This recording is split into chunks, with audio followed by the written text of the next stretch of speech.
और ये जो ज्यादती मेरे साथ हुई है, आप लोगों के साथ हुई है, इसका जवाब अपने वोट की ताकत से देना। भाई मेरा तो ये मानना है कि जो उस पार्टी को वोट देगा वो ईमान से खारिज है।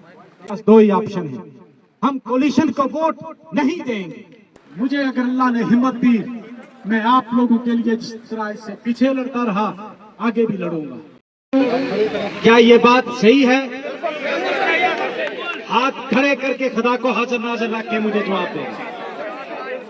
फिर एक चीज याद रखना, मैं कोई आज तकरीर नहीं करूंगा। रोना बुज़दिलों का काम है, आपने मुझे भी रुला दिया आते, बल्कि बहादुर कौम का शेवा रहा है जंग करना, लड़ाई करना। और ये जो ज्यादती मेरे साथ हुई है, आप लोगों के साथ हुई है, इसका जवाब अपने वोट की ताकत से देना इंशाअल्लाह। इज्जत जिल्लत मेरे अल्लाह के हाथ में, मुझे कोई फर्क नहीं पड़ता, मुझे कोई जरूरत नहीं है मिलने बनने। ये जो प्यार आपने मुझे दिया, ये इस बरसात में जो आप मेरे लिए यहां खड़े हैं, इंशाअल्लाह मुझे अगर अल्लाह ने हिम्मत दी, मैं आप लोगों के लिए जिस तरह से पीछे लड़ता रहा आगे भी लड़ूंगा। मैं असेंबली में जाऊं ना जाऊं, मुजफ्फर इकबाल खान साहब जनाब, मुजफ्फर इकबाल खान साहब जिंदाबाद, मुजफ्फर साहब आगे बढ़ो। लेकिन मुझे रोना इसलिए आज आया कि मेरी वजह से आपको तकलीफ हुई। बहुत सारे लोग उस दिन रात को सोए नहीं, 3 बजे तक मुझे फोन आते रहे।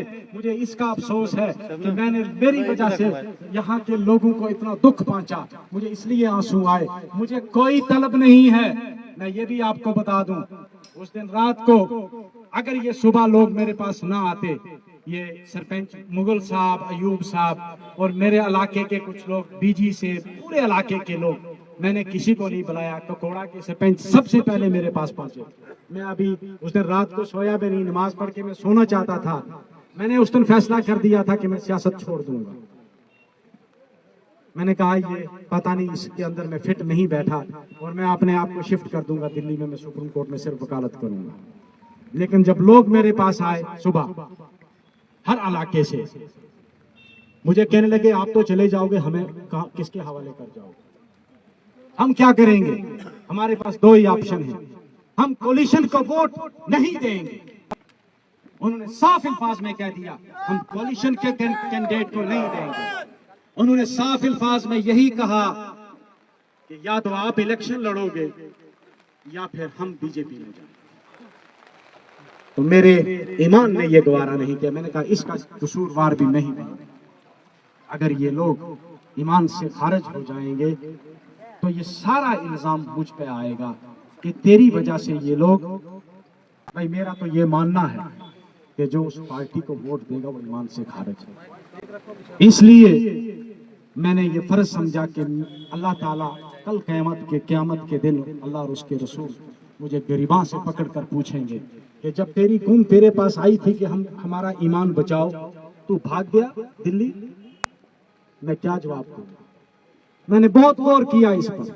ऐसा नहीं है कि मैंने कोई जज्बात में आकर फैसला किया, मैंने लोगों के जज्बात को सुना। जब मुझे लगा नहीं मुजफ्फर, तुझे मैदान छोड़ के भागना नहीं है, हमने लड़ना है और इसका जवाब देना है।